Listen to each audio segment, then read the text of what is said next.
Assalamu alaikum to all our viewers and to all the Mu'mineen. My name is Nazim Shah, and I'm here this week with our continued efforts to try and combat the misinterpretations and mistruths peddled by Farid Bahraini in his video as to what occurred at the door of Bibi Fatima Al Zahra Salamullah Alaiha and how she was actually martyred. With me today again, and I thank them for their presence, their continued presence and their efforts, Sayyid Ali Imam, Sayyid Zaidi and Sayyid Ferdous. Welcome, guys, and thank you for taking the time to try and educate and empower our viewers with the truth rather than the lies and mistruths that Farid has been trying to sell off as the cheap imitation history that he wants everyone to follow just to safeguard his idols. The issue before us today, brothers, the brothers will be going into a lot more detail on this and trying to get to the bottom of this, is the status of two personalities in particular. The first one being Al-Nidham. Point number 6, the author is speaking about Nidham. Okay? This is not even a narration. Nidham is a heretical Mu'tazili scholar who was a Kaffir, according to many scholars, including Mu'tazila themselves. So this isn't an authentic report. This isn't even a report. It's the opinion of a heretic. That's your source. Point number 7 is also quoting in Nidham. So you have two sources quoting the same heretic, and for some reason we have them as 2 points, point 6 and point 7. Number 24 is actually point number 7. Again, something's being repeated. Why are these points being repeated over and over again? Is it just to make it seem like there are a lot of sources? Is that what's going on? 27 is a repetition of number 6. 27 is number 6. 28, what's 28? 28 is number 6 again. Finally, point number 31, once again, point number 31, it's a quote from Nidham, which is point number 6. Now, point number 6 has been repeated again and again and again. It was first mentioned, as number 6, and then it was repeated in point number 7. It's also a quote it was also a quote by Nidham, and it was repeated under number 24. Okay, so this is 3 times by Nidham, 27, 28, and 31. And the second individual is Ibn Abi Darim, who is claimed to have been a Rafidi. Let's see what he says. What he says here. He says that Ibn Abi Darim, who's actually saying this. All right. So Ibn Hajar is saying that Ibn Abi Darim, who's actually saying these words, according to Ibn Hajar, all right, not according to me, according to Ibn Hajar, he says, Ahmed bin Muhammad bin Sari bin Yahya bin Abi Darim al-Muhaddith Abu Bakr al-Kufi al-Rafidi al-Kadhab. All right? That's what he's saying. He's calling the guy who's saying this Rafidi Kadhab, and now you're saying that this is a Sunni source.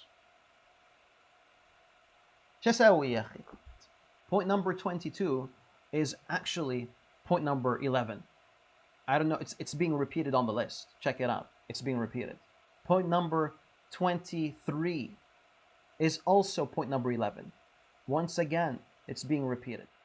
So without much further digression, Sayyid Ali Imam, could you tell us about Al-Nidham and Ibn Abi Darim? Specifically, was Al-Nidham a heretic, a Kaffir, Mutzali, and was Ibn Abi Darim a Rafidi Kazab? Assalamu alaikum, brothers and sisters, and now we're moving closer to the end of our rebuttals with Farid, and we're yet to hear a response. This is our 7th show, and we've given around 10 hours of detailed content looking at these reports, the authenticity, the multitude of narrations, and the status of these scholars that have documented these events, despite the censorship that has been involved. Even the historians, despite having this dogma of trying to hide and conceal these events, we need to ask ourselves what type of evidence would be needed to determine if something did happen.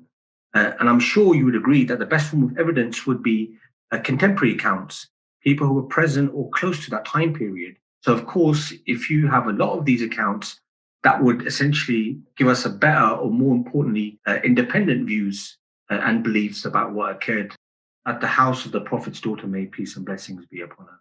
Which leads us to our next subject of discussion, which is a Mu'tazili scholar known by the name Nidham.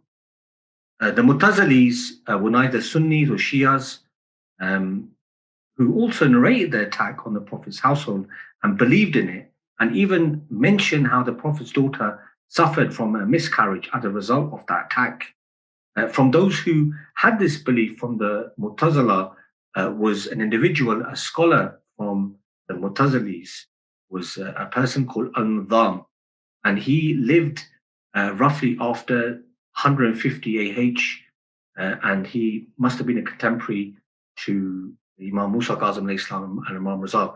So it goes to show you that the Imams of the Ahl Bayt Islam, they were present during this time period. So the question rises as to where did this view come from, and why do we not receive a counter narrative from the Imams of the Ahl Bayt Islam? Even condemning the followers or anybody else claiming that their grandmother Fatima Alayha was martyred, or that she suffered from the attack and later miscarried. So now, without going into detail too much about the Mu'tazila, who were essentially a rational school of thought that began in the Umayyad rule and continued throughout the Abbasid era, I'm not going to go into the details about their views and beliefs, but they had a few famous scholars, and from their camp, Ibn Abi Darim, as we've mentioned previously before, who didn't believe in this incident. Interestingly, other Mu'tazili scholars did, Nidham being one of them. So Nidham himself, even though he has been criticized for having certain views about the companions, he did also defend them against attacks of the Shias of the past. So he himself confirms the attack on Sayeda Fatima was as being a physical assault. So the minimal that can be said about this belief is that it existed in a very earlier period. So it's not something which is concocted or fabricated lies that emerged much later from Shias. There were scholars from the Mu'tazilis who did have this belief. We've mentioned previously before some of the companions of the Imams alayhi salam being reprimanded by certain scholars who said that the companions of the Imams alayhi salam held this belief about Sayeda Fatima alayha. So it goes to show you that this view and belief is something quite old. So Farid's objection is that he's a heretical Mu'tazili scholar, and he was a Kaffir according to many scholars, including the Mu'tazili scholars themselves. And it's not a report, but an opinion of a heretic. That's quite an interesting statement by Farid himself. But let's have a look at what's been said about Nidham. Firstly, from the scholars from within Al-Sunnah wal Jama'ah, what they've said about Nidham. So Al-Khatib al-Baghdadi says in his book, Tariq al-Baghdad, volume 6, page number 623, person number 3084, and he says his full name, and he says Ibrahim ibn Siyar Abu Ishaq al-Nidham, and he entered Baghdad, and he was one of the champions of the rationalism and theology on the Mu'tazila doctrine. In this field, he's offered numerous books, and he was also a scholar of literature, and he had fine poetry which contains the methodology of theologians.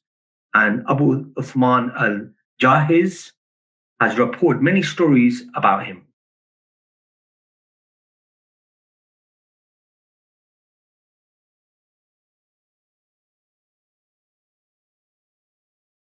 So Ibn Abi Hadeed, in his Sharh of Najr al-Balagha, volume 2, page number 30 to 31, he says, and whoever likes to look at the disagreements between the Sahaba and them defaming each other and proving each other wrong, and the arguments of the Tabi'een against them, and them criticizing their statements and the disagreements of the Tabi'een with each other, also, and the act of insulting each other, then he should look at the book of Al-Nidham. Al-Jahidh said that Al-Nidham used to be the most severe person in rejecting the Shia, the Rafidah, because they used to insult the companions.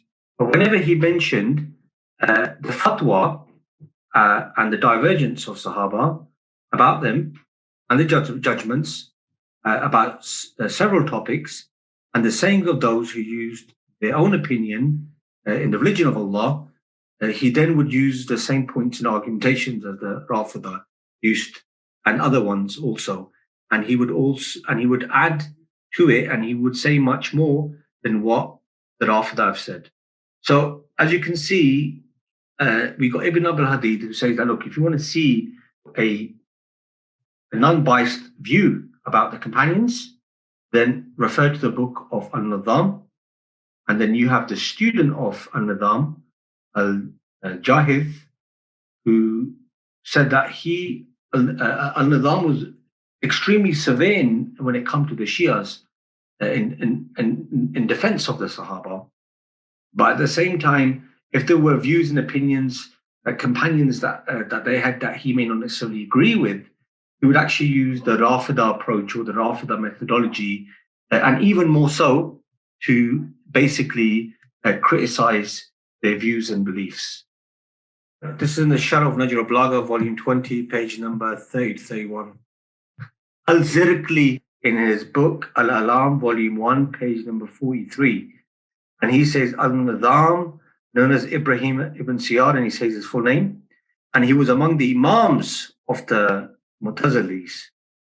And according to Farid, he said what? He was somebody who was condemned by the Mutzali. But according to this, he was the Imams of the Mu'tazilites. And Al-Jahidh says, the people of the past said that every 1,000 years, there was like a unique man who has no resemblance. And if this is correct, then Abu Ishaq, meaning Al-Nidham, is among them. And he's deeply rooted in knowledge of philosophy, and he's well acquainted, and he carries on about slightly more information about him. So you can see Al-Nidham is somebody who's praised, and even by the students of Al-Nidham, and he was an Imam of the Mu'tazilites.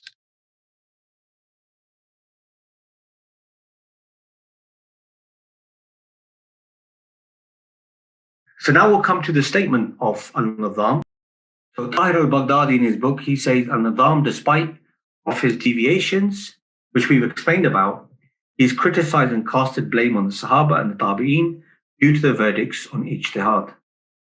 And so Al-Jahidh was noted about him saying in the book of Al-Marif, and in his book known as Al-Fatiyah, that he casted blame on Ahl al-Hadith and the narrations which they narrated from Abu Huraira. And he thought Abu Huraira was the greatest liar from among the people, which, by the way, this is something we can prove as well. He also blamed Umar for he thought that he was in doubt at Hudaybiyah. As we know in the famous incident, Umar said that I never questioned the religion, or I never questioned the Prophet, or I never had doubt in Islam that I did on that particular day, which we know. And then he goes about his religion, as I've mentioned, and then he says he also did doubt again the day the Prophet died, meaning the day when the Holy Prophet, may peace and blessings be upon him and his family, passed away. Umar, he came out and he threatened anyone who said, "Oh, the Prophet, may peace and blessings be upon him, is dead," and he would chop him up. And he gave a parallel, like how Mutzali was going to come back, and etc. So this is what he's talking about when he said that the day the Prophet died. Then he says, and that Umar was among those who plotted to kill the Prophet at Uqaba. Again, something which has been mentioned in the books of Al-Sunnah wal-Jama'ah, topic for another time. And then he said, and that he hit Fatima alayha and deprived her of her inheritance, of Ahl al-Bayt al-Islam, and that he refused to exile Nusru ibn Hajjaj from Medina to Basra, and they thought that he innovated Tarawih and prohibited. Okay, so as you can see, this statement is quite long. You can see, Al-Nidham is actually criticizing certain companions of the Holy Prophet, may peace and blessings be upon him. And then from amongst them, he mentions Abu Huraira, and then he mentions Umar and the issues he had with Umar. And from amongst those issues, he accused Umar for being responsible for hitting Sayeda Fatima alayha and depriving her of her inheritance, or the Ahl al-Bayt al-Islam for inheritance. Obviously, he's referring to Fadak here. And this is from the book Al-Farq Bain al-Firaq, page number 133. Sayyid Ferdous, if I can come to you, could you possibly elaborate on what Sayyid Ali Imam was mentioning and tell us a bit more about Al-Nidham, and if there are other contemporaries of his time who had anything to say about him? أعوذ بالله من الشيطان الرجيم بسم الله الرحمن الرحيم صلى الله على محمد وعلى محمد وعجل فرجهم. Yes, thank you, Sayyid Nazim and also Sayyid Ali for presenting the evidence from one of the most famous Mu'tazila scholars of the past. It's also very early scholars, as Sayyid Ali said. If you mention Mu'tazila, you cannot. The first name, so to speak, which comes in mind is Nidham. So he is a very, very famous Mu'tazili scholar, and also very early. So as Sayyid Ali mentioned, the importance of his statement is that he lived very close to the time. So he was like 150 years away from the actual incident, and he also is very knowledgeable in the fields of history, because his job was, he was a mutakallim. He was debating and discussing with each sect and with different people all the time. So he had to know the differences and the arguments of every group, and also know a lot of history to back up his his claims and also his arguments. So when he mentions with this kind of affirmation and insisting that Umar, for example, was responsible for hitting Fatima Al Zahra salam alayha, without giving any details of what he actually used to say, but that tells everything that we have said till now. So and even more. So basically, it's as a historic argument, it has its own value. And it's also, as Said Ali mentioned, this is a kind of independent source from usual Sunni Shia, so to speak, books and sources. He's a third eye, so to speak. So also that there were other scholars. I can give you another one, which is also very early scholar, Mu'tazili scholar actually. But he does not give his own opinion. He just gives the opinion of the Shia of his time and so on. So he's even more earlier than An-Nidham. And his name is actually Dharar ibn Amr al-Ghatfani, and he passed away around the year 190. The exact year that he died is not known. So, but the incidents that mention that is that he kind of fled because he was going to be executed. I will read the incident of why he was hiding and so on. The death, the date of his death has not been recorded, because he just fled and was hidden somewhere. But from evidences, you can say he died around 190 or even before that. He has a book called At-Tahrish, and in this book he mentions the beliefs of different sects of Islam, and he basically has this original idea in this book, which is kind of discussing the differences of sects, Islamic sects and groups and schools, and also tries to some kind of explain why these sects have been created. So he creates this fictional scholar. And then every group of, for example, when Sunnis go to him, ask him about something, he kind of basically gives them what they like and to please them, so to speak. And then when another group, a Shia, comes, then this fictional figure, scholar, gives them narrations that those Shia or Rafidah like, and so on. So just to please them.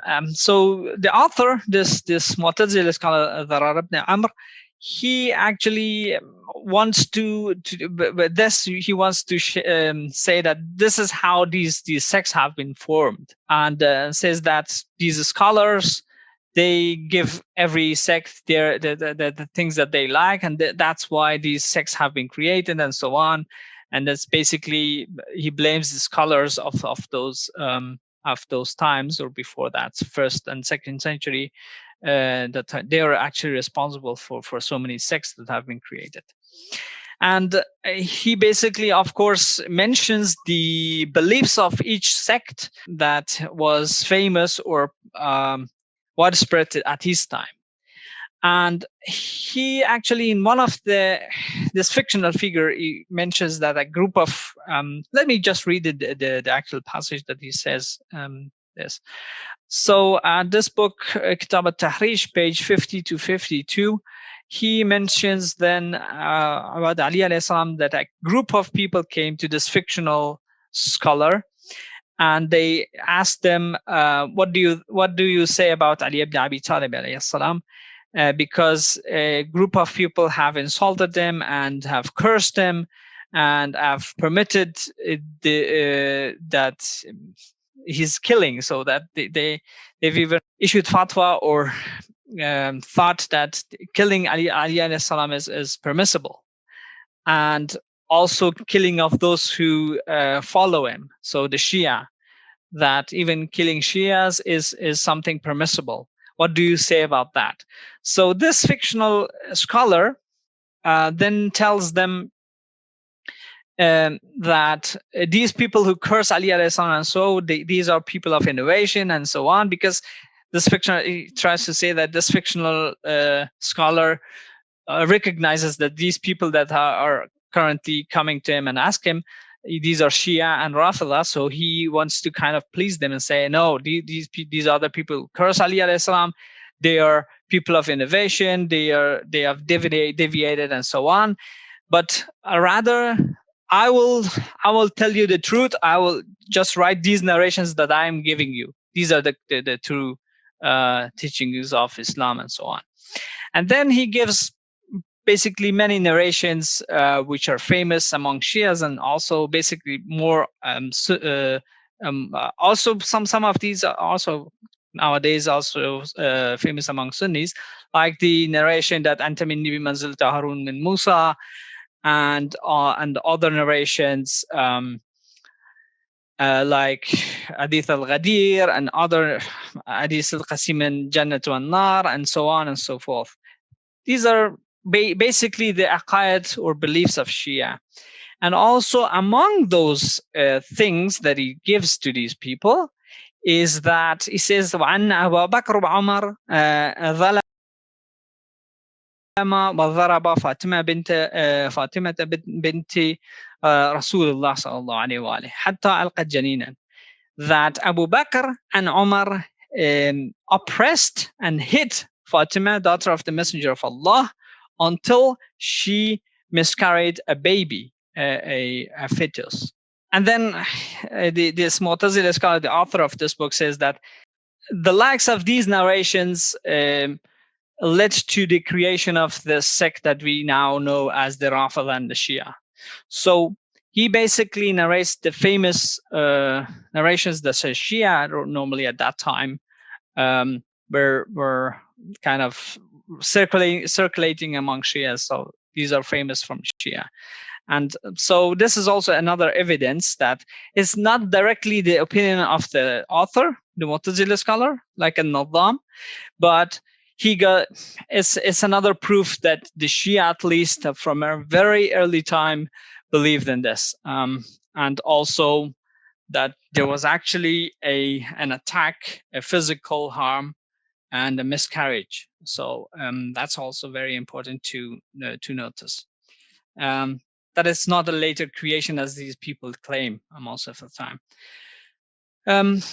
Yeah, let's see about the status of this person, Dharar ibn Amr. And Al-Dhahabi, for example, in Tarikh al-Islam says under the biography 496, he says, Dhirar ibn Amr wa ilayhi yunsab at-ta'ifat al-Dharariyya, that the sect, there's a particular sect of the Mu'tazilis which is called al-Dharariyya. This sect actually is coming, this is the founder of this sect, the author that I mentioned. Interestingly, he was criticizing the creation of so many sects, and he became the founder of one. And and then Zahabi says that he used to say some things like, if you look at all Muslims that live today on the face of the earth, it is possible that each one of them is in his heart as a Kaffir, is a disbeliever, because it is possible for a single person, Muslim person, that is a Kaffir in his heart, actually. He's not a Muslim. So if it's possible for a single Muslim, it should be possible for everyone else, for all Muslims. So, and Dhahabi, so to speak, does not shows this as a statement that what kind of person he was, or what kind of thoughts and beliefs he had. And then some other philosophical beliefs of this person, Dhirar ibn Amr, and then mentioned a very interesting story that Ahmad ibn Hanbal says that I testified against Dhirar in front of Sayyid ibn Abd al-Rahman, who was the judge, and that judge ordered him to be killed, so to speak. And then Dhirar ibn Amr then fled. So then he ran away and hid somewhere. And then Dhahabi mentions the more details to the story of why Ahmad ibn Hanbal testified against him. And it says that Ahmad ibn Hanbal says, I entered upon Dhirar in Baghdad. So this incident was in Baghdad. He was disabled and he had some paralysis or something. And he was of the Mu'tazili beliefs. So he had Mu'tazili beliefs, according to Ahmad ibn Hanbal. And then someone asked him, and Dhirar ibn Amr, rejected heaven and hell. So basically, he rejected that the heaven and the hell exist at his time. So he said it should be. There's no evidence that the heaven and the hell exist right now. It should be created. It will be created later or something, or at the day of judgment or something. And then mentions that the scholars have differed about this, and some have said that no, they have been already created, and some others said that no, they have not been created. And then the scholars of Hadith then attacked Dhirar, and they beat him. They beat him up, so in the house. So he was among a group of scholars of Hadith, or people who used to write narrations, and so on. And they beat up Dhirar ibn Amr. And then Ahmad ibn Hanbal says, وَخَرَجْتُ فَجِعْتُ السُّلْطَانِ. So I came out of his house, or that house, wherever it was, and went to the governor. And then I was a teenager, a young boy. So this mentions also a very early time, because Ahmad ibn Hanbal, when he was a young boy, it was around the year 160, 180 or something, or even before that, maybe. Ahmad ibn Hanbal says, I was a young boy, and then says that I testified against him and said, I said that this is kufr, this is disbelief, that you say heaven and hell does not exist right now, and so on, because it rejects Quran. And then I recited this verse, and the disbelievers are presented, the hellfire is presented to disbelievers, or to these people that the verse is talking about, every morning and every evening, and so on. So And then it says that that he was taken to this statement or so was taken to this judge, Sayyid Ibn Abdurrahman, as you mentioned, that and then the scholars and also others testified against them. So he issued a fatwa and said that it's allowed for everyone or permitted to, anyone who can kill him should kill him. So, and then Zarar ibn Amr then fled and hid somewhere. And then they said that at that time they used to say that Yahya ibn Khalid, who was the minister or the deputy, the right hand of Harun al-Rashid, Yahya ibn Khalid al-Barmaki, he used to hide him. So because until he passed away. So Yahya ibn Khalid himself, he was killed around, I think around or in the year 180, if I remember correctly. So around that time should be also the death of Hisham ibn Amr, or maybe later, like 190, as I said. Then Al-Zahabi says that this shows that the death of Zarar ibn Amr was at the time of al-Rashid, Harun al-Rashid. He says that that's why we should correct the year that he has passed away. So he says that according to this story, he should have been died long before the year that we are talking about. And then also says that as another evidence that the Hafs al-Fard, who debated Shafi'i, he was one of the students of this guy, this author, one of the students of Zarar. So he also says that then Zarar ibn Amr should be very early. So he should have been, he has passed away earlier than originally thought. And this debate between the student of Zarar and Shafi was about the punishment in the grave, as has been stated by Ibn Hazm. And then others have also mentioned that people testified against him that he is a zindiq, he is a Kaffir. And then Sayyid ibn Abdurrahman, as stated in the other accounts, the judge of Baghdad then issued a fatwa and said that he can be killed. Whoever can reach him, find him, should kill him. So, and then after that, he says that the Sayyid ibn Abdurrahman, this judge, was removed from his position. Dhahabi tries to say that the Barmakis, who this deputy or the right hand of Harun al-Rashid, this guy Yahya ibn Khalid al-Barmaki, he was of the same beliefs of Mu'tazila, so to speak. That's why he hid Zarar ibn Amr in his house, and then also removed this judge from his position for issuing a fatwa against the author, the Zarar ibn Amr. And then also it mentions another thing here, that Sharik al-Qazi was also passing in a street, and someone from the government was calling to the public that whoever can catch or kill Zirar, then he will get a 10,000 dirham. But Sharik says that they're just fooling people, because right now I was with Yahya ibn Khalid, and this Zarar ibn Amr was in his house. He was with him. They are hiding him themselves, and they are calling in the streets that whoever can catch him should kill him. We give him 10,000.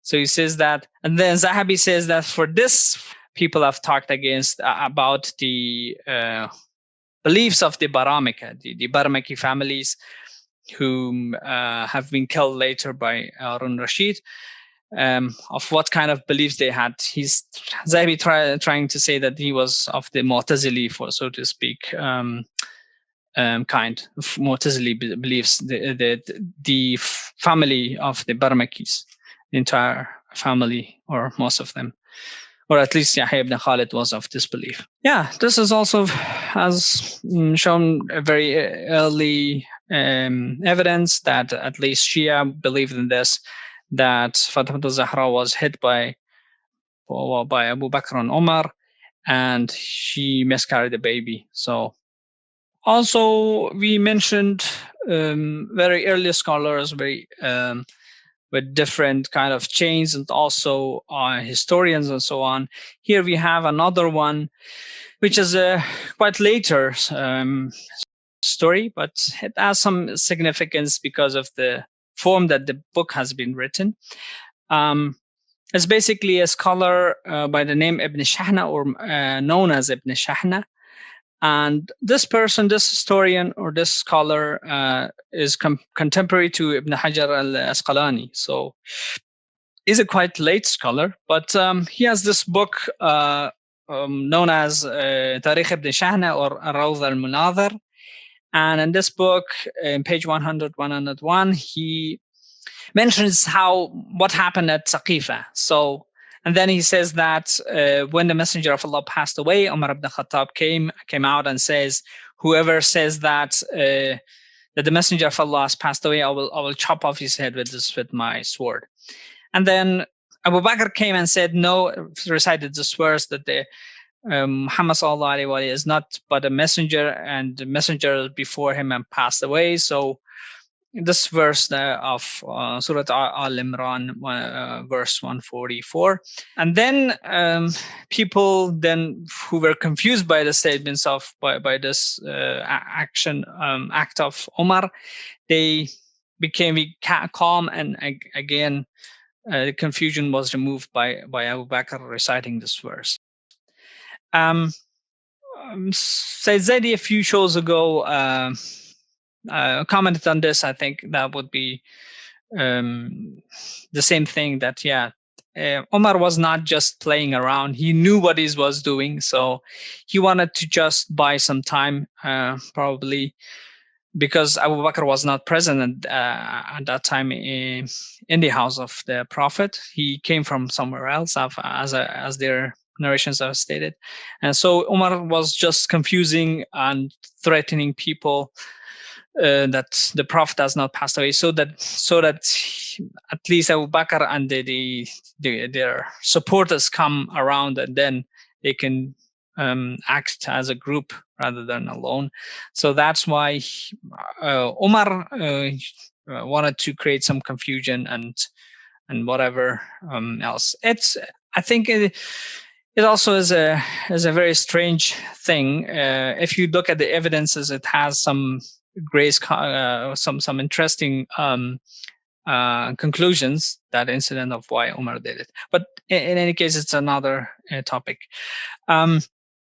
And then he mentions that they then, with Abu Bakr, they went to Saqifa, and the people finally pledged allegiance to Abu Bakr, and with the exception of a group of Bani Hashim, and Zubair, and Utbat ibn Abi Lahab, and Khalid ibn Sayyid ibn al-As, and Miqdad ibn Amr, and Salman al-Farisi, and Abi Dhar, and Ammar ibn Yasir, and Bara ibn Azib, and Ubay ibn Ka'ab. And all these names, all these companions of the Prophet, they did not pledge allegiance to Abu Bakr, and they inclined towards Ali ibn Abi Talib alayhi salam. So we have mentioned a lot of people, a group of people in the previous shows that wanted to pledge allegiance to Amir al-Mu'minin. Here we see some of these new names. Maybe for the first time you heard this in this series. However, these people, these names are also common among Shia in Shia sources, that they did not pledge allegiance, most of them. So, and then he mentions that also Abu Sufyan also did not pledge allegiance to Abu Bakr. And then he mentions that then later Omar came to the house of Ali alayhi salam to burn it. على من فيه. He says ثم إن عمر جاء بيت علي عليه السلام ليحرقه على من فيه. He says that then later Omar came to the house of Ali alayhi salam to burn it over whoever was in the house. So also another very, very explicit, so to speak, is a statement that Omar came with the intention to burn the house upon whoever was in it, including Fatima Al Zahra, the daughter of the Prophet. Fatima Salam confronted him, and then of why are you doing this, or so on. And then Omar says that that they have to, Amir al-Mu'minin and Zubair and those who gathered these names that he mentions, who were this gathering at the house of Fatima Salam alayha, they should come out and pledge allegiance, otherwise I will burn the house upon them or upon you. And then he says mentions another scholar that Ibn Wasil said that then Ali alayhi salam came out and pledged allegiance without giving any more details of when it was and so on, or right after that, apparently, as the next statement that he mentions is from Aisha, this famous narration, which says that Ali alayhi salam did not pledge allegiance until Fatima salam alayha passed away. And then he asked Abu Bakr to come into his house and pledge allegiance to him, which is this famous narration of 6 months, that after 6 months after the death, martyrdom of Fatima Zahra, then Ali alayhi pledged allegiance. So basically, this is the entire thing that he mentions about Saqifa. And the importance of this book is because of why the author has written this book. Let's first see who he was actually. That would be better. Here we have Adil Nawayhid. He has written this book, Mu'jam al-Mufassirin, from the beginning of Islam till today. And then he mentions Ibn Shahna, who lived between 749 and passed away 815. And he says that Ibn Shahna, Muhammad ibn Muhammad ibn Muhammad ibn Mahmud, Abu al-Walid, Muhabbuddin ibn Shahna al-Halabi. Qadh, he was a judge. Mufassir, a commentator of Quran, a Usuli scholar from the Fuqaha, or the jurisprudence of the Hanafi Mufti, so to speak. لو اشتغل بالأدب والتاريخ. He also was working, or has written books in the fields of literature and history. And he was from Halab, and he was born there and passed away there. And he has also has went to other cities like Damascus and Cairo and so on. And he has to be a mufti and so on, and also to teach. And he took charge as a judge in Halab in the year 778, and then was removed, and several times he became judge of Halab several times, depending on who was taking the rule there. And then at the last time he became judge and passed away as a judge there in Halab. And also Ibn Hajar al-Asqalani, who was contemporary to this person, says that Ibn Hajar calls him a allama, meaning that a very knowledgeable scholar, and says about them that he started very early learning and about in these fields of fiqh and adab and other sciences. And he was a very genius, nabagha wa tamayaza fi al-fiqh. A very early time he became a scholar. And from among his books is Tafsir al-Quran and so on, some other books and so on. Also, here we have Haji Khalifa in his book Kashf al-Dhunun. He mentions why the author has written this book. So this is also very important, because now we know the significance of the book. It says that روض المناظر في العلم أوالب الأواخر, which is the book that we cited, quoted the passage about Saqifa. He says that وهو تاريخ مشهور لأبي الوليد قاضي القضاة. that this is the very famous book of history authored by Abul Walid, the top judge, or the top judge of Halab, who passed away at the year 815. And then he mentions that the author mentions that Malik al-Muayyid, Imad al-Din Muhammad ibn Musa, the governor or the representative of the king or the caliph in Halab, asked them to compile a book for him about tarikh, about history, which is compact, which is brief and compact. And then that's why the author says, that's why I divided this book into 3 parts, so to speak. It has an introduction and then 2 sections and an ending.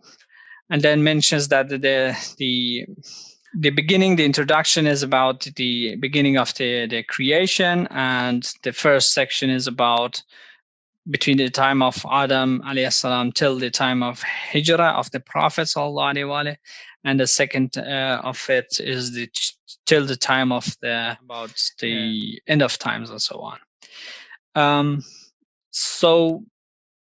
Then this author Haji Khalifa mentions that this book has been copied by from a draft, and then his son also made some changes and wrote a commentary about this book, and also his grandson also has written another book about this book to make it even more compact. But in any case, the significance of this book is that he wanted this governor or so wanted him to write a very brief book about history, a very compact book about history. And for this compact book, he does not want to remove this incident because it was very important. He mentions very important details. The number of people who did not pledge allegiance, who were actually from the party of Ali ibn Abi Talib alayhi salam. And also the incident of Umar coming to burn the house upon them, and so on, and to force them to pledge allegiance, which is just a confirmation of the sources that we presented till now. And even more, it appears that he had even more sources, because he mentioned some more names here compared to what we have already presented. So like the names of Abu Dhar, Al-Miqdad, Salman, Bara ibn Azib, and some other names that he mentioned. For example, most of these people we did not mention in the sources that we presented till now. But there are other reports that mention these names, or some of them that we have not presented till now, maybe in later shows. However, in any case, he has compacted all these things in one passage and very briefly talks about it. And he doesn't find the Saqifa itself very important, the dispute between Ansar and Abu Bakr and Umar, Muhajirin in the Saqifa itself. But he wants to mention the important events, which is the most important event. Saqifa is actually the things that happened after, which is the clash with the family of the Prophet. That's it from my side today. Assalamu alaikum. Just to quickly recap then, Al-Nidham was a Mutzala scholar, neither Shia nor Sunni, and belonging to a period very close to the event itself. And from what you've both said, quite learned in the polemics at the time between the various sects. He was clearly identified as a Mu'tazili. He was extremely anti-Shia, so he wasn't sympathetic to the Shia cause in any way.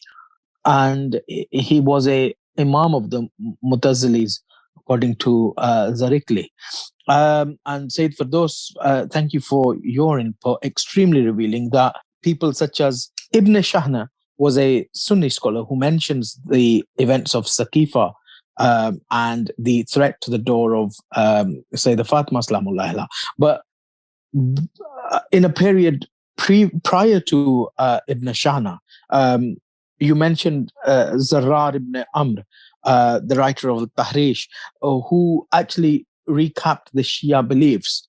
And amongst it's important to note that amongst those beliefs, prevalent at the time, was the fact that it was a Shia belief that Umar ibn al-Khattab was responsible for attacking Sayeda Fatima Sallallahu Alaiha and for actually carrying out the attack that is mentioned in a lot of Sunni work. So thank you. That does really contextualize the Shia beliefs and the fact that these were well publicized and well acknowledged Shia beliefs at the time. It's not something that was a fringe belief or something that was underground and hidden. It was something that was quite apparent to opponents of Shias, such as Mutazil'a and Sunnis. So, okay, that's dealt with Al-Nidham quite comprehensively. We come now to Ibn Abi Darim. He's the one who's left. And Sayyid Zedi, if I could come to you and ask you to explain a bit more about Ibn Abi Darim. أعوذ بالله من الشيطان الرجيم بسم الله الرحمن الرحيم الحمد لله على أهله والصلاة والسلام على أهلها. Thank you so much for the question. And the thing that we are going through, or the theme that we are going through, is that, is this an exclusive Shia belief, or is it like an exclusive Shia view that Sayeda Fatima Al Zahra Sallallahu Alaiha was being attacked by a group of people and whatever took place with her? And since we are discussing, and we already talked about Nidham al-Mu'tazili, and mashallah, brothers have gone through it in depth. And the second person that is in question is Ibn Abi Darim. Ibn Abi Darim, as we would see, and inshallah I'll explain you more, references will be coming in. But before I give references, and of course, like my explanation on those, it is important to establish this fact that in old times, what was the criteria of being a Rafidi?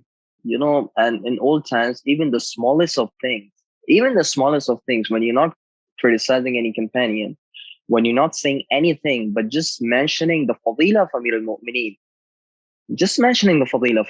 alayhi salatu wassalam, with the belief that the other caliphs were rightly guided, and they were, the Salafus Salihin, they were the good people.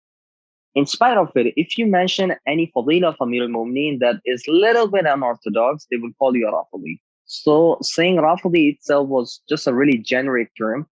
So even if he's being called a Rafidi, it doesn't make him an Imami. Like Rafidi, just because he had a little bit unorthodox view versus the general or the Jumhur views at that time, doesn't make you a Rafidi, right? Coming to the main point, who was Ibn Abi Darim? So we go to the book of Siyar A'lam al-Nubala. Siyar A'lam al-Nubala is a huge book, which is penned by Allama Shamsuddin Zahabi in volume number 15, page number 576.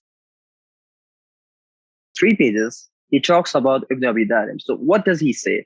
Ibn Abi Darim, Al-Imam al-Hafid al-Fadil. So he's just not like a normal person. He is the Imam.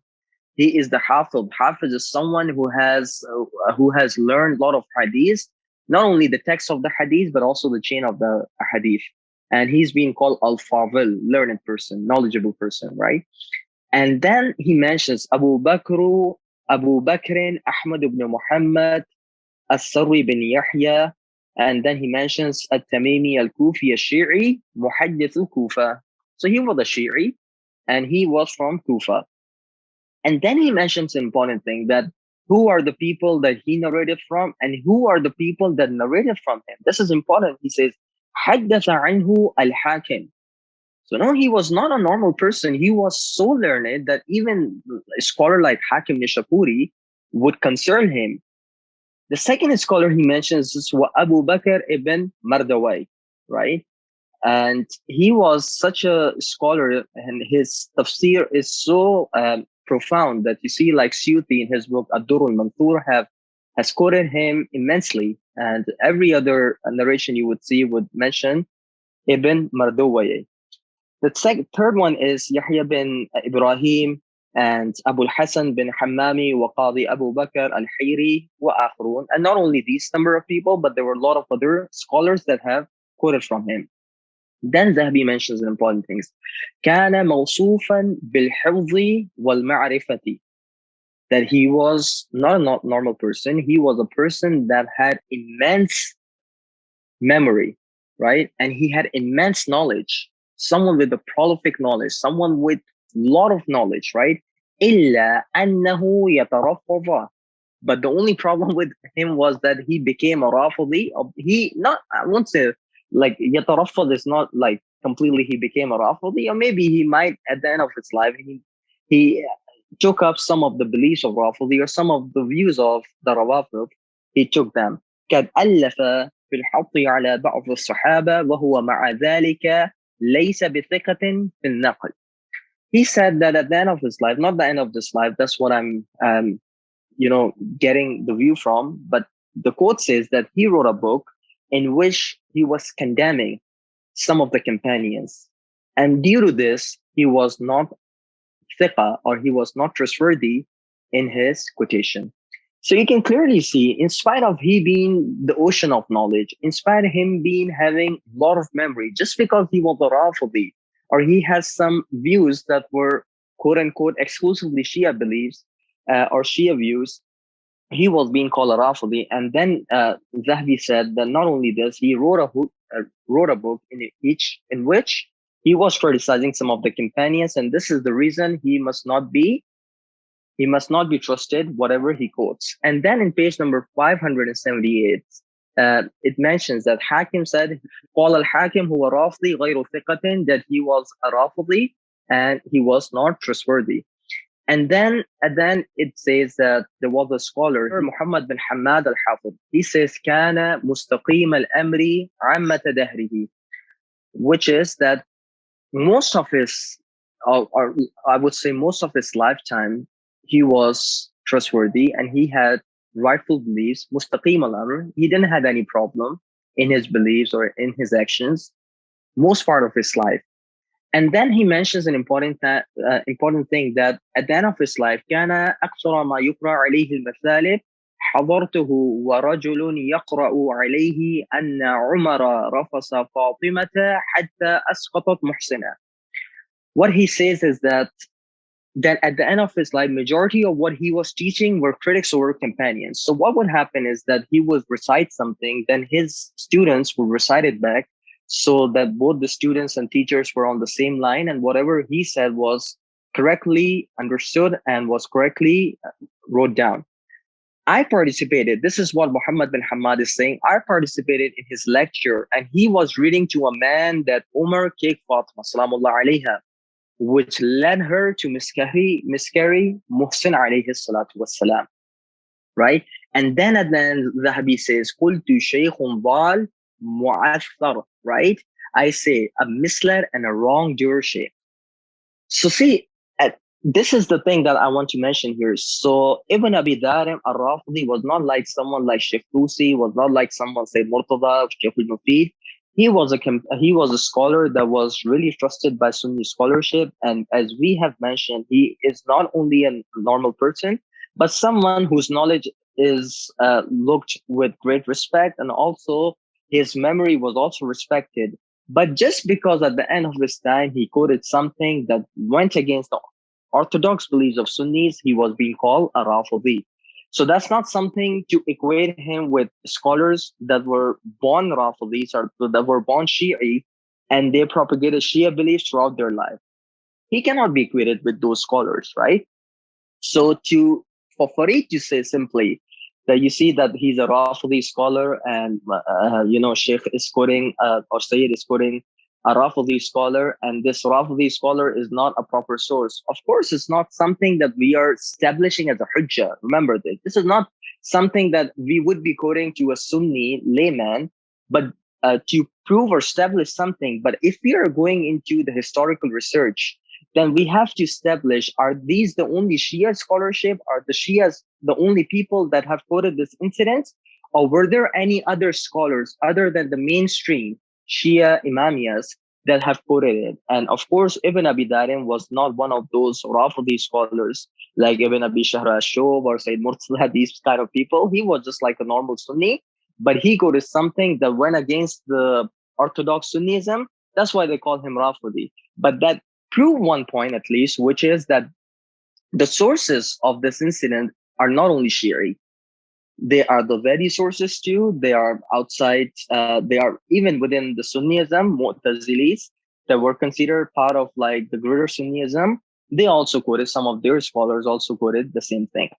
Muhammad ibn Abi Darim, he is quoting, and he's not a normal Sunni scholar that we have said, and he was someone that would actually use chains and other things to reference whatever he would quote. Now, another question that might come into the minds of our viewers and also in my mind is that where are the chains that he quoted? Of course, they were not Shia chains. Have you ever seen someone quoting Sheikh Tusi, Sayyid Murtada, Sheikh Lufi, Sheikh Suduq? Of course not, right? And generally, the Sunni texts, you won't see they're quoting from Zurara, you won't see them quoting from Abu Basir, from Muhammad ibn Muslim, the classical Shi'i scholars. Generally, you won't see Sunni scholars quoting from them, right? So or perhaps what I have understood is that definitely was a Sunni chain. Where is that chain? Of course, they are really angry about him quoting whatever he quoted in text, but of course, he didn't just quote the text. There must be a chain that he mentioned too. Where is that chain? Where is the chain so we can do our analysis too? Sunnis can do their analysis too, and we can get a better idea of it, that who quoted what. So this is an important point too. So there were not only Shia chains that mentioned this incident, there were Sunni chains too, right? Or at least a Sunni chain, if I wouldn't say chains, right? That mentioned this incident too. Now, the reference, the last one that I want to quote is from Lisan al-Mizan, which is from Hafiz Ibn Hajar al-Asqalani, volume number 1, page number 314. And this is to show our viewers that how easy it is for them to say anyone of Rafidi. Remember, the point that I was mentioning initially is that for them, anyone that goes against the Orthodox Sunni beliefs, right, is called a Rafidi that have little Shia tendency into it. Now we have Lisan al-Mizan in front of it, and this tarjuma or this entry is for Ibrahim ibn Abdul Aziz bin Dhahhak bin Umar, and this is the whole name. It's a huge name. Abu Ishaq al-Madini al-Asfahani or al-Asfahani. He said in a session to narrate hadith, and this narrator was narrating merits, was narrating fadail. So the first person he was narrated the fadail was of Abu Bakr, right? Fadailu Abi Bakr. Thumma Umar. Then he mentioned the fadail of Umar. And then he says, that's an important question he asked, that should I mention the fadail of Uthman or Amir al-Mu'minin alayhi salatu wasalam? Remember that what he was saying in other way was that Abu Bakr and Umar, they were superior, or they were most superior of all the companions of Prophet Muhammad sallallahu alaihi wasallam. But after both of them, who is the most superior? Is that Uthman or is that Amir al-Mu'minin? Right? So he was trying to kind of give reference to the viewers or to the listeners that should I talk about Uthman or should I talk about Amir al-Mu'minin? So he was not even someone that was giving any verdict about it, that Amir al-Mu'minin is more superior to Uthman or Uthman was more superior to Amir al-Mu'minin. He was just asking a question, right? Now, what was the reaction? The reaction was that the people said, فَقَالُوا هَذَا رَافِضِي فَتَرَكُوا حَدِيثَهُ. Right? The people immediately, what did they say? They said, this is Rafidi. So they abandoned his narrations. Then Ibn Hajar said that this is a clear oppression. Of course, there were group among the Ahlul Sunnah that believed that Amir al-Mu'minin alayhi salatu wassalam was more superior to Uthman. And within those groups were Sufyan al-Thawri and Ibn Khuzaymah. So here you can clearly see that even some of the classical Sunni beliefs, not all Sunnis believe that Uthman was superior to Amir al-Mu'minin, as Ibn Hajar said. And of course, there were like big scholars like Sufyan al-Thawri, who had his own fiqh madhab, and also Ibn Khuzaymah, who has spent like Kitab al-Tawheed, who has a book, Sahih, and who has some other books too, right? So these are big Sunni scholars. They believe that Amir al-Mu'minin alayhi salatu wassalam was superior as compared to Uthman. But even someone who hasn't even given a verdict, who is just asking the people, should I quote about Amir al-Mu'minin or Uthman? People said him lawfully. So here you can see, this is what I call intellectual terrorism. This intellectual terrorism is that as soon as someone goes against your belief, not even against your belief, he says something which might be taken against your belief or which not might be taken against your belief. It's something which is mujmal. It's something which is really general. But people would interpret it in a negative way, and then they will go against that personality, and the whole character assassination will take place. So imagine if someone is living in that environment, would it be like, is it compatible for them to go and quote anything against Abu Bakr and Umar? You know, someone who's just questioning them would be called Rafidi, even though he believes Abu Bakr was superior, Umar was superior, both of them were good. Even Uthman was a good person. Even then, he was being called Rafidi. So here you can see the standard of calling anyone as Rafidi was really simple.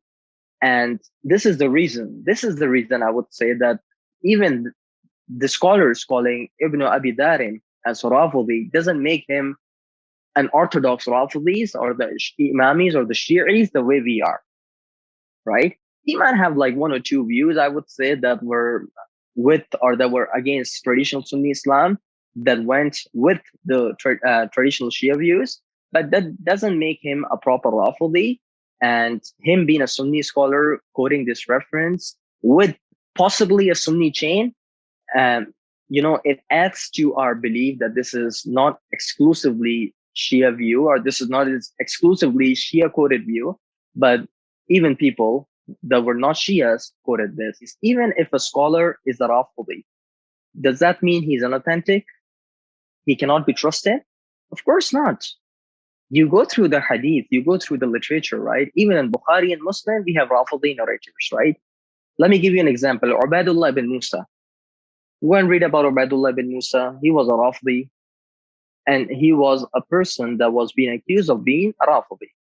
Second example, Abdul Malik ibn A'yun, another Rafidi scholar, but being trustworthy and was being trusted upon. Third example, Abdul Razak ibn Hammam, you know, Sahib al-Musannaf and teacher of Ahmad bin Hanbal, a huge scholar from Yemen, right? And he had some really harsh views against Muawiyah and other companions too. And he was the one, Abdul Razak ibn Hammam, that have said some serious statement against Umar ibn al-Khattab. You know, like for me to quote it, people might say me, you know, like this is disrespectful towards Umar ibn al-Khattab. So I would just leave upon the viewers and researchers to go and see what he has said about Umar ibn al-Khattab. And then you have Abbad bin Ya'qub. And then you have a bunch of other scholars. I would say Abu Tufail too, you know, the companion Abu Tufail. Some of them have even said him as a Rafidi, right? So just being a Rafidi doesn't make anyone like not trustworthy or inauthentic. That's first thing. Second thing is that, see, he is just quoting what came through him through a chain. That doesn't tell his views upon it. That's a really fundamental point. I want my viewers to reflect upon it. Imagine you go to the tarjuma of Abu Hanifa. Abu Hanifa's tarjuma, if you go through it in Tarikh al-Baghdad, right? Tarikh Baghdad. See how many things have been quoted against him. He's been called he's been called a Kaffir. He's also been accused of a lot of other bid'ah that Ahl Sunnah advise their general public to be aware of. And he is being, Sufyan al-Thawri, Ahmad bin Hanbal, and different other scholars, Sufyan ibn Uyayna, all of them, you see that they are kind of like going against Abu Hanifa. But does that tell you what Khatib al-Baghdadi used to believe about Abu Hanifa? Of course not. He quoted a passage that had the merits of Abu Hanifa, and then he quoted the passage that had things against Abu Hanifa. That doesn't tell you what Khatib al-Baghdadi used to believe. Likewise, you go through the book of Tabarani, in Mu'jam al-Kabir, Mu'jam al-Saghir, Mu'jam al-Awsat, and Musnad al-Shamiyin, and different other books. He has quoted a lot of things that are quote unquote not accepted by Sunni standards. Take the example of Tabari. Tabari have quoted some nasty stuff against a lot of companions. Just go through the hadith of Faqifa, just go through the hadith of what happened in Battle of Siffin, Battle of Jamal, and what led to it. You'll see some of the most harsh and nasty stuff against companions. But still, people don't say him as Rafidi. People still takes whatever he has quoted in Tariq, in Tafsir. They still accept him being an accepted narrator. So just quoting him doesn't mean that he was actually believing in it. This is an important point, fundamental point, right? He was just quoting a reference. You might have a difference in it. There might be some problem in the chain. There might be some problem in any other thing, but that doesn't tell you about his beliefs. And if this is the standard, if this is what you call it, like yardstick through which you will be judging, just because they have quoted something. So there are a lot of Sunni scholars that have quoted a lot of fabricated stuff. And a lot of things that are, if you go through it, you'll be like, this is a typical Mu'tazili belief that the scholar has quoted from so and so. This is a typical Shia belief that the scholar has quoted. This is typical Kharji belief. But still, no one says them as Rafidi, no one says them as Shi'i, no one says them as Kharji, no one says them as Mu'tazili. They still accept his traditions. No one calls them Mujassima.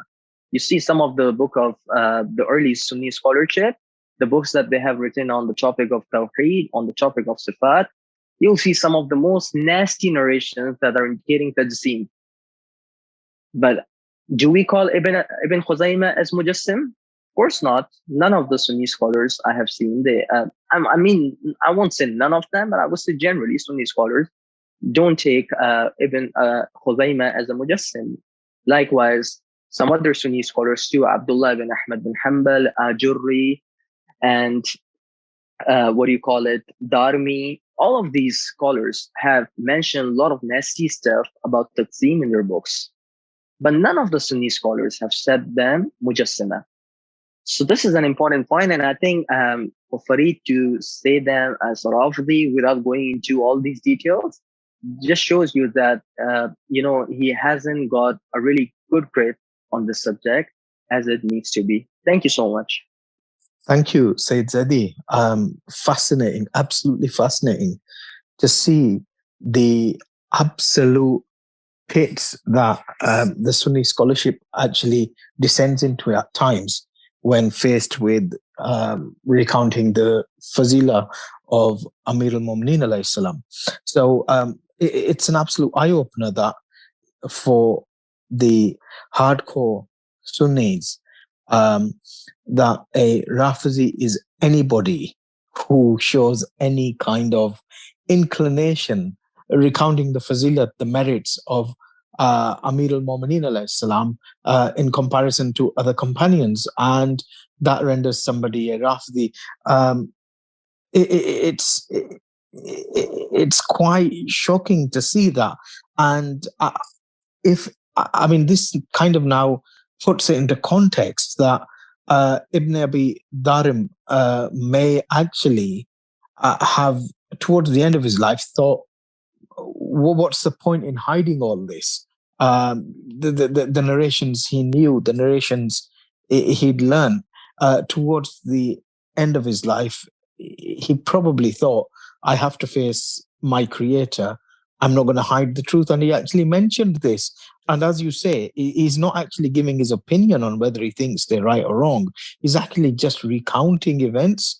And it kind of makes sense that somebody who's been fastidious and absolutely truthful in his scholarship will come to the end of his life and think, I'm going to carry on in that tradition, and I'm going to recount these events which I know of, which are not being recounted. Now, it's a sign of veracity that you don't care about what anybody else is going to think when you mention things.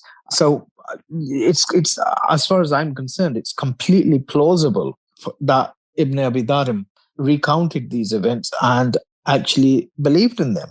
Ibn Hajar actually, as Sayyid Zaidi confirmed, he confirmed that Ibn Abi Darim was of the Al Sunnah, and he was simply recounting historical events that he had learnt, and the fact that he was accepting that Umar attacked Sayeda Fatima Al and this was sufficient to render him a Rafidi, which actually people like Farid, we come back to the pseudoscience of Faridology, where safeguarding the character of the Sahaba is something that trumps every other consideration.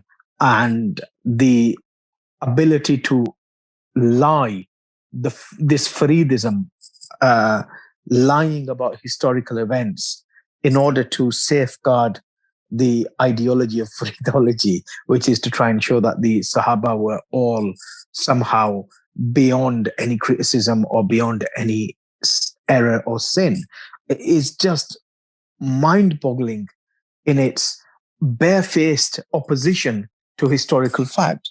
Now, Farid Bahraini, you and your school and your fellows are involved in this Faridism, which is to deny the bare truth, the obvious truth staring you in the face, to try and protect an ideology, this pseudoscience, this Faridology, this Faridism of trying to show that the Sahaba didn't commit any wrongs. Let's come to this.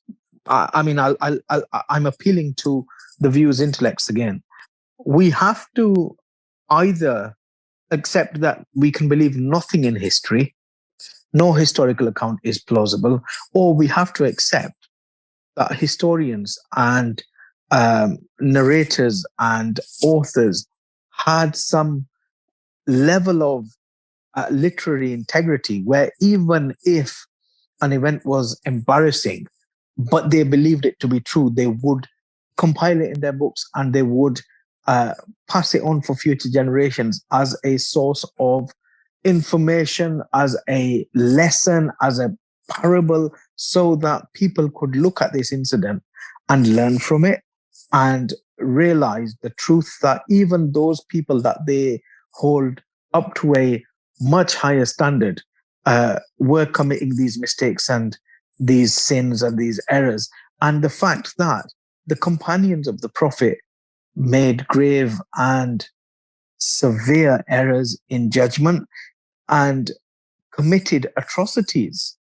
If we are going to stand here and then deny that the companions acted in such manner would be to actually, it would go counter to what Islam actually teaches us.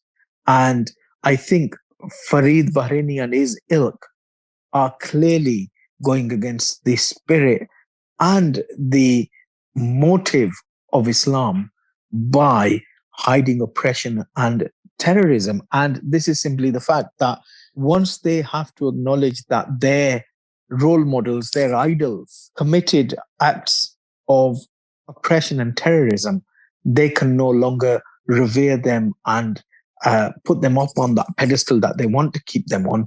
And this would cause a conflict for them. And this is simply why they would much rather hide the oppression and tyranny on the household of the Prophet than to call out and accept that their idols were, in fact, terrorists and evil people. I leave it up to you again, the viewers, to make up your mind on this and to come to a conclusion, whatever conclusion it is, but based on facts, not lies, mistruths, and misinterpretations of facts.